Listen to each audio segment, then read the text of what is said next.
But there are several observations that seem to contradict the idea of karma. Let's look at few of them. One, of course, is the well-known question: why do bad people flourish? We may see some people doing wrong, and we may say that there are underworld dons and there are corrupt politicians and there are all different kinds of people. They seem to be living in prosperity with nothing touching them. So here we need to recognize a principle of accumulation of karma. So here, as you see, that some people may become wealthy, but karma acts through accumulation. That means, say, in the olden times, and to some extent even today, farmers would store their grains in silos. Silos with long vertical containers in which they would put the grains from top, and that's where they would preserve, and they'd taken out from below. So, if a farmer in different years sows different grains, say in 3 years, the farmer is sowing grains of 3 different qualities: A, B, and C. A is high quality, B is medium quality, C is poor quality. And now all these 3 years of grains are stored in the silo. So from the top, we will see that in that grain container, C grade grains are being stored. Literally low grade grains are stored. But when the grains are taken out from below, what is coming out? A grade. Why? Because A grade were put earlier. So, just as what the grains are put, now they will come out. But they may come out later. So like that, karma is not about instant action-reaction. It is about cumulative action-reaction. And that's why some people who may have done good in the past, either in this or previous lives, they have got a stockpile of good karma now. And because of which they seem to live in prosperity even when they are doing bad, even when they are putting in low quality grains, but still they are getting out high quality grains. But the important point is that their high quality grains are going to get over and their low quality grains are going to come eventually to them. Same with those who seem to be doing good and getting bad.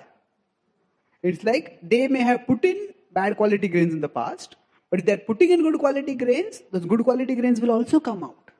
The bad quality grains will also get exhausted. So it's simply a matter of time lag. It's not a matter of falsification, but it is a matter of delay. Now that raises the next question. Karma gets stored in silos, as I said. Good karma, bad karma.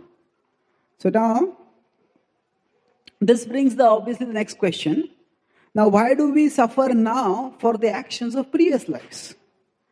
And wouldn't things be much easier to figure out if we got reactions immediately? At one level, we could say that, but we see that even in nature, things don't work instantaneously. If we look at seeds, different seeds fructify after different time durations. If we sow grains, we can harvest them after 3-4 months. If we sow fruit trees, sometimes it may take 5 years, sometimes 10 years. Some trees may even take 50 years. Sometimes parents or grandparents sow the seeds and then grandchildren get the fruits. So in nature, just as we see different seeds fructify after different durations, every karma that we do is like a seed that we sow. And the seed that we sow fructifies after different time durations.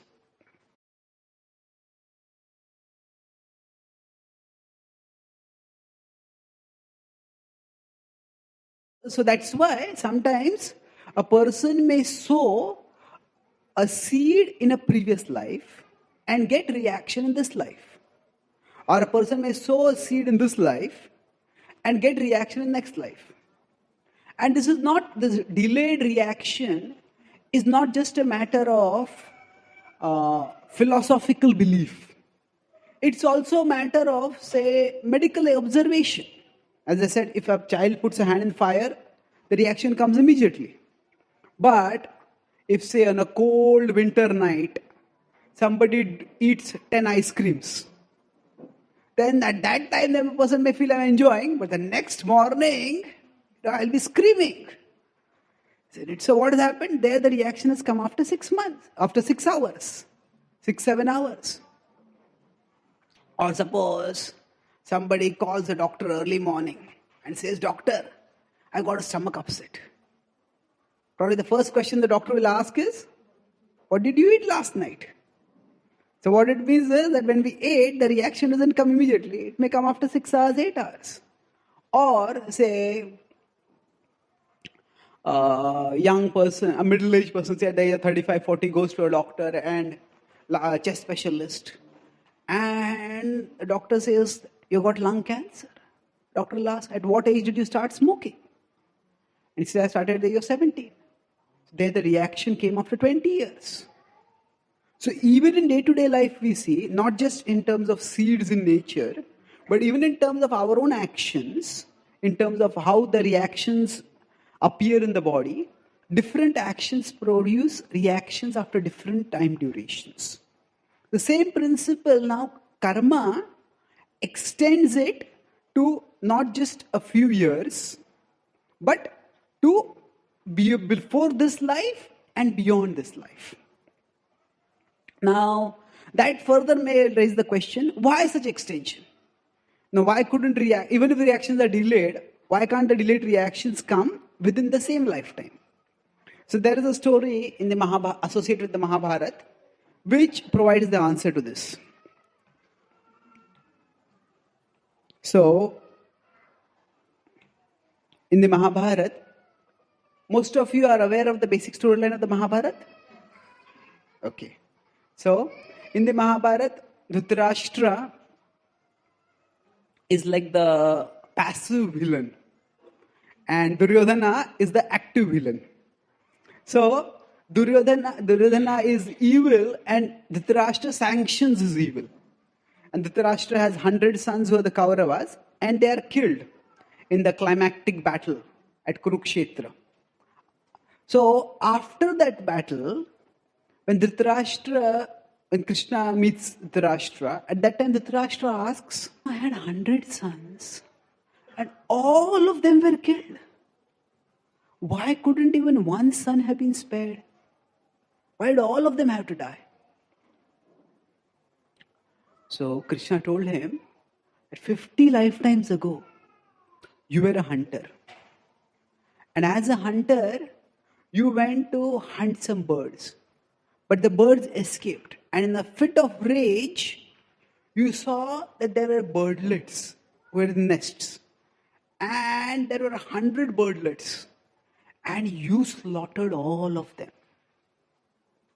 And there, the parent birds, they had to watch in helpless agony while you slaughtered their 100 birdlets. And that is why you had to watch in helpless agony as your 100 sons were killed. And Dhritarashtra became pensive. And then he asked, okay, if it's a reaction for my own deed, then why did it have to come after 50 lifetimes? So Krishna said that for you to get 100 sons in one lifetime, you had to do punya for 50 lifetimes. So after you did the punya for 50 lifetimes, then the reaction to that came to you. So Krishna describes in the Bhagavad Gita, Gahana karmano gatihi in 4.17. Karmano yapi bodhavyam cha vikarmana akarmanascha bodhavyam. Gahana karmano gatihi. The reaction to actions, how it comes, the progression of karma is subtle, it's complex, it's difficult to understand. Why?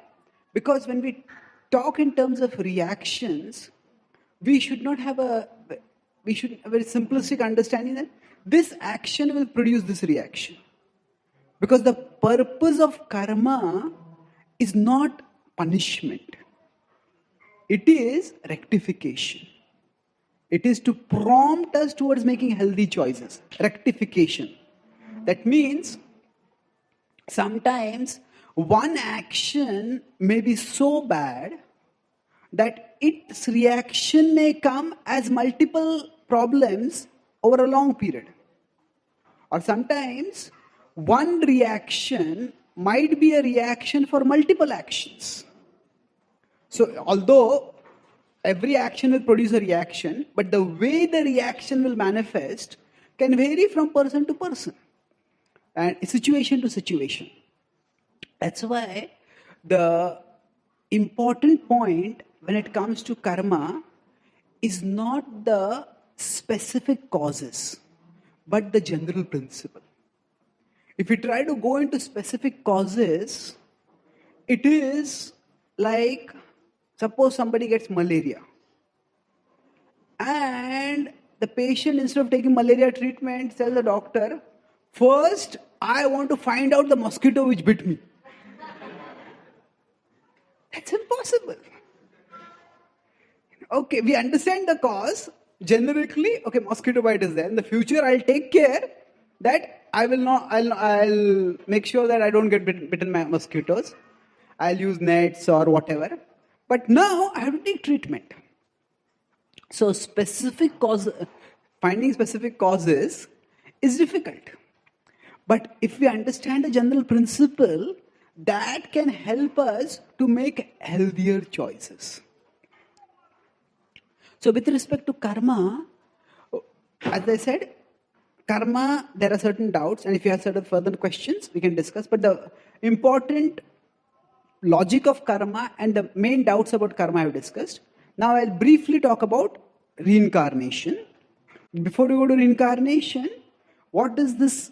W. Somerset Maugham was a British playwright, and he was quite influenced by the Vedic literature, by Indian wisdom. And he said in one of his books that if the evils we suffer are the results of sins committed in our past lives, we can bear them with resignation and hope that if in this one we strive towards virtue, our future lives will be less afflicted. So it's an empowering worldview, because ultimately it's not things that are happening by chance. If I make right choices, I will be creating a brighter future for myself, no matter how bleak my present might seem to be.